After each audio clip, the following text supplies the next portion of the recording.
November 2025, Caribbean nightfall. A routine patrol, calm seas until a blip at 9:17 p.m. shatters protocol. Within minutes, a Venezuelan warship's fire control radar locks on to a U.S. Navy destroyer. Alarms blare, weapons arm, officers brace for crisis. What triggered Venezuela to target an American ship, and how close did the world come to open conflict? The answers begin here. At 21:17, the surface search operator caught a faint contact on the starboard horizon, just a single steady blip against the background clutter. The officer of the deck leaned in, eyes fixed on the radar repeater, as the contact's bearing held steady and distance closed at an unhurried pace.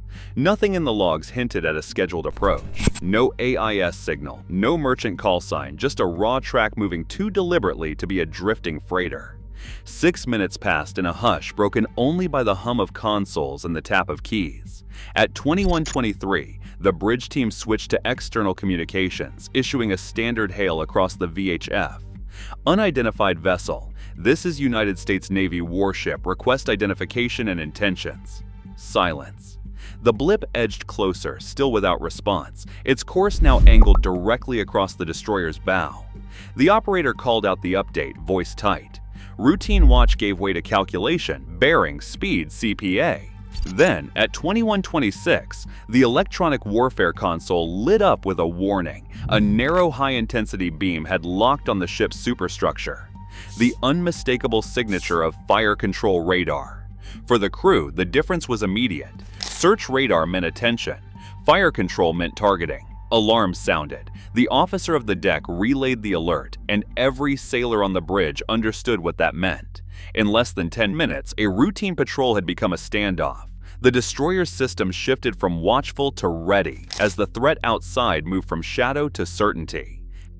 At 21:28, the ship's alert status jumped in a single word. General quarters. Every compartment sealed. Sailors rushed to stations, boots pounding on steel decks, as the order made its way from the bridge to the lowest passageway. The Combat Information Center went silent except for clipped voices and the steady ping of incoming radar. Fire control consoles confirmed the threat. Venezuelan fire control radar was still locked on, unwavering. The officer of the deck turned to the commanding officer for a decision. In that moment, the destroyer's defensive systems moved to armed status. At 21:29, the Aegis suite and close-in weapon systems were hot, safeties off but fingers held.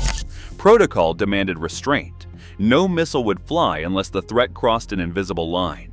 The captain's voice broke the tension, calm and precise, authorizing defensive postures but holding fire. On the bridge, eyes stayed on the digital clock, watching each second stretch. The radio operator sent a final warning across the channel, repeating the Navy's presence and intent.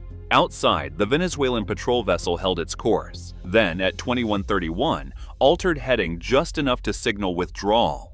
The fire control lock faded. Inside the ship, alarms stayed active, but the immediate danger ebbed. For those on duty, the adrenaline lingered. Every move, every command was logged for after-action review. The ship's discipline had held under the sharpest kind of pressure, seconds where one misstep could have changed everything.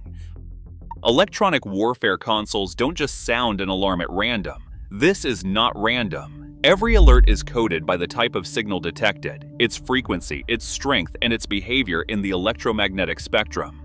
On a modern warship, sensors constantly sweep for emissions. Some are broad and intermittent, like the slow sweep of a search radar. These are logged as background surveillance, a sign that another vessel is aware but not yet focused. When a radar switches modes, the difference is immediate. A continuous wave beam, narrow and unwavering, means something else entirely. That's fire control radar, a system designed to guide weapons. The Electronic Support Measures Suite, known as ESM, picks up the signature. It is not just a spike on a screen. It is a precise, high-energy beam locked onto the ship's superstructure.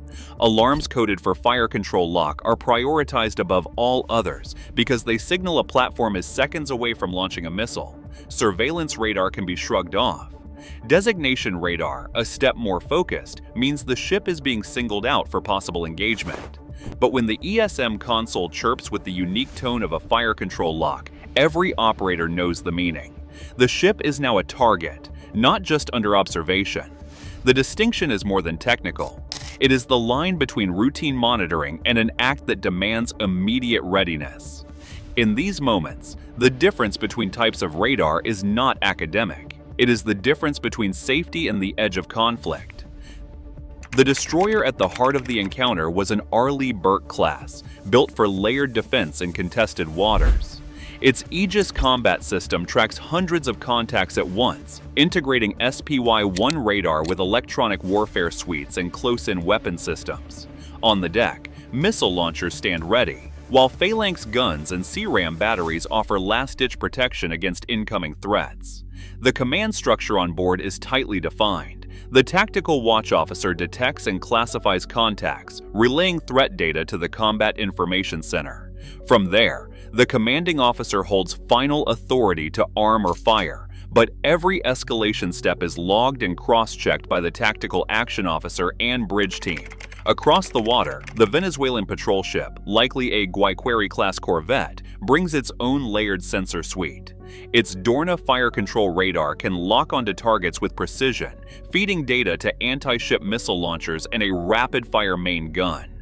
The ship's electronic warfare gear can jam or spoof incoming signals, but the real power lies in its fire control system. One order from the captain, and the ship can assign a missile solution in seconds. Rules of engagement for both sides are strict. U.S. doctrine allows the destroyer's captain to authorize defensive action the moment hostile intent is confirmed, such as a fire control radar lock. But the process is methodical. Detection, identification, radio challenge, alert status, then weapons arming. Actual missile launch requires positive confirmation of imminent attack and, whenever possible, higher command notification.